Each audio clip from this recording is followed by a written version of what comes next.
All right, when I was in patrol, I was carrying this. This is my actual patrol flashlight. It's an SL20X streamlight. This was what was issued to me back in 1999, and this is what I still carry today. The only thing I've ever done differently was change the switch out, change some batteries, but it was adequate for patrol. It was great to have. It was something that was heavy in my hand, and at my agency, we could use it as an impact device if you're trained with it.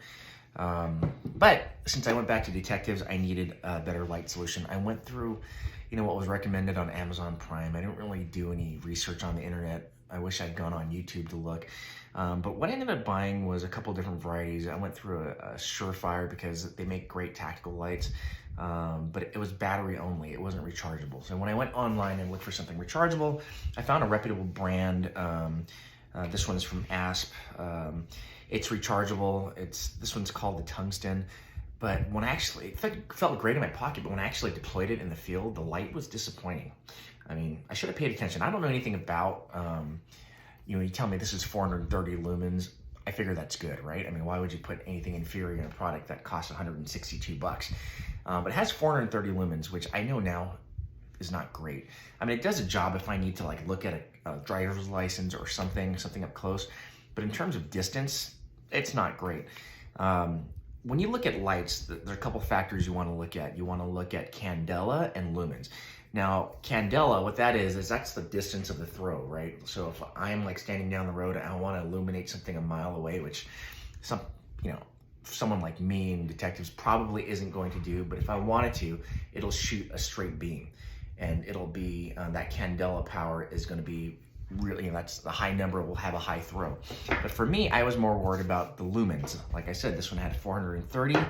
I was looking for something that had a lot more. Well, I found something that had a lot more, and this was the PowerTac E9R-G4. I mean, it's about the same size. It feels better in my hand because it's not smooth, it's textured, it has grip.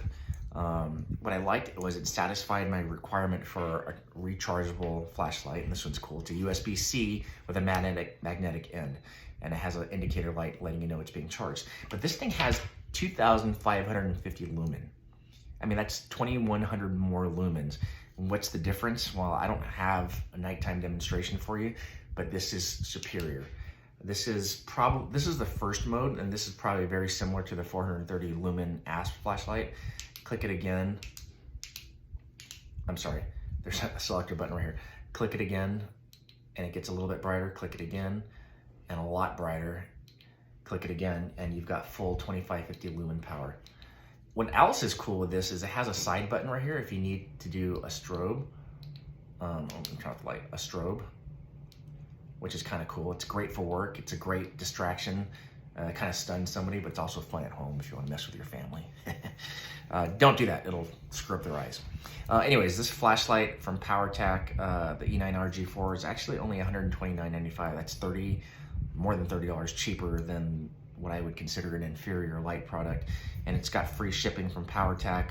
I don't do product reviews. I just like to share things that I think are cool when I find it. So if you're like me, you work a unit where, or you're in patrol and you don't want to carry this big bulky thing, you'd rather carry this. By the way, the light is superior. It's rechargeable, it's brighter, it has a decent throw. It's more of a wide spread lens. I highly recommend this product.